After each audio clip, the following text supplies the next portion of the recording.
गफ लड़ाते रहेंगे, ठीक है, पूछते रहेंगे।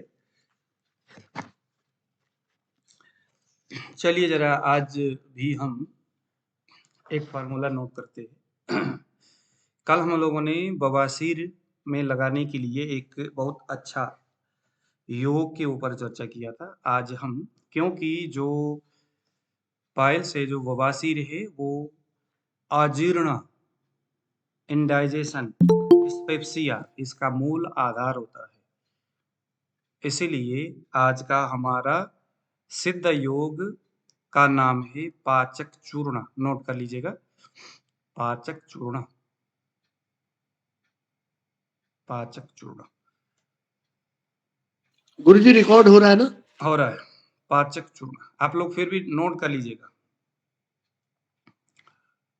पाचक चूर्ण नोट करिए। एरंड के तेल में भुना हुआ बाल हरड़, छोटा वाला हरड़, छोटा हरड़ को पहले अच्छी तरह से बारीक पीस करके कपड़े छान पाउडर बना लेना। 10 तोला, कम से कम 100 ग्राम। उसके बाद एरंड तेल में उसको फ्राई कर लेना। तेल की मात्रा गुरुजी? तेल की मात्रा 10, अगर 100 ग्राम है तो 30 या 40 ग्राम तक लगा लेना, 40 ml तक लगा लेना।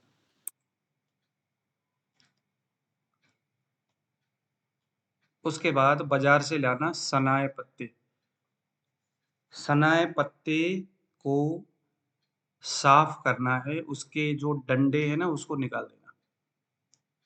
डंडा, सनाए पत्ते के छोटे छोटे जो तिनका जैसा होता है ना उसको निकालना। सनाए पत्ते लेग्जेटिव है, लेकिन उसका जो वो तिनका होता है ना वो कॉन्स्टिपेशन को तैयार करता है। वो इसीलिए मरोड़ करता है गुरुजी? हाँ, मरोड़ी करता है पेट में वो? हाँ, बहुत ज्यादा गड़बड़ करता है।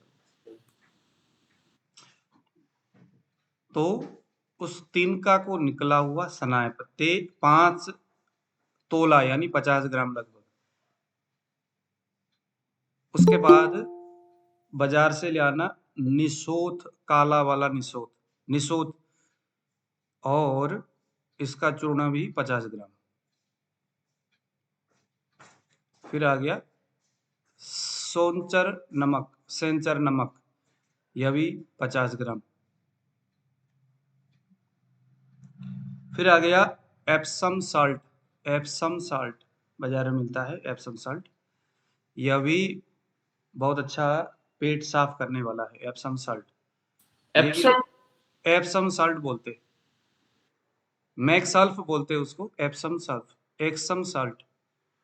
सफेद सफेद सा, यह आपका नमक जैसा थोड़ा बारीक होता है, एप्सम साल्ट, ये लेना है 50 ग्राम। फिर आ गया अमलतास की फली का गुदा, अमलतास की फली का गुदा। फिर आ गया, ये भी 50 ग्राम। फिर आ गया सोडा बाई कार्ब, ये भी 50 ग्राम, सोडा, मीठा सोडा। फिर आ गया गोक्षुर चूर्ण, गोक्षुर चूर्ण, ये भी 50 ग्राम। फिर आ गया नौसादर, शुद्ध नौसादर, कम से कम 20 ग्राम। फिर आ गया टंकड़ भस्म,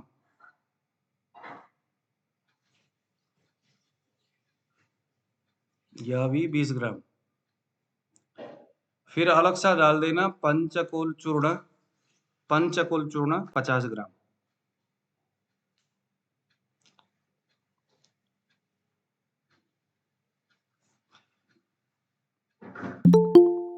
सभी को अच्छी तरह से मिला करके एक डिब्बे में रख लेना।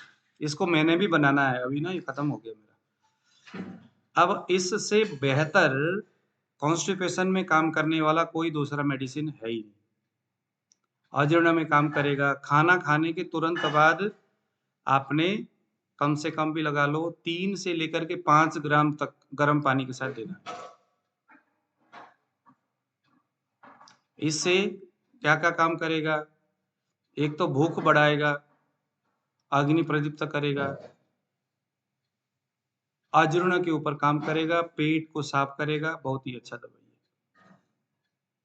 है। सुबह शाम नहीं देना है तो रात को दे दो। पहले चौथाई चम्मच दे दीजिएगा, नहीं काम बना तो आधा चम्मच दे देना, नहीं काम बना तो 1 चम्मच दे देना। यह दवाई सिर्फ कॉन्स्टिपेशन में नहीं बल्कि ये दीपन पाचन भी करेगा, भूख को भी बढ़ाएगा, पेट भी साफ करेगा, शरीर को हल्का भी करेगा, सभी काम कर जाएगा। एक ही झटके में सब काम करेगा और ये मेरा बहुत पसंदीदा फार्मूला है। मतलब वैद्य के पास ना गुरुजी हाँ जी, एक बार और बोल दीजिएगा। एरंड तेल से भुनी हुई बाल हरड़, बाल हरड़ के पाउडर यानी छोटी अरड़ लेना है, उसको पहले पीसना है, कपड़ से छान लेना है। 100 ग्राम पाउडर को, इसका वो जो मात्रा है ना, मात्रा को एकदम परफेक्ट रखना है। पहले 100 ग्राम उसको तौल लो, उसके बाद उसको एरंड तेल कम से कम भी 30 से लेकर 40 ml तक एरंड तेल में उसको अच्छी तरह से फ्राई कर लेना। पहले एरंड तेल को बढ़िया सा गरम करिए, गरम करने के बाद उसमें फिर ये पाउडर डाल करके आप इसको फ्राई कर लेना। इसी को बोलते हैं एरंड भ्रष्ट हरितकी, गंधर्व हरितकी भी इसी को बोलते हैं। फिर आ गया सनाए पत्ते, ये जो है आपने 100 ग्राम लेना है, एरंड तेल से फ्राई किया हुआ हरड़। फिर आ गया सनाए के पत्ते 50 ग्राम, फटाफट लिखिए। निसोथ, काला निसोथ का चूर्ण 50 ग्राम, संचर नमक 50 ग्राम, एप्सम सल्ट 50 ग्राम, अमलतास की फली, अमलतास जो है उसके अंदर का जो गुद्दी होती है, गुद्दा, उसको 50 ग्राम,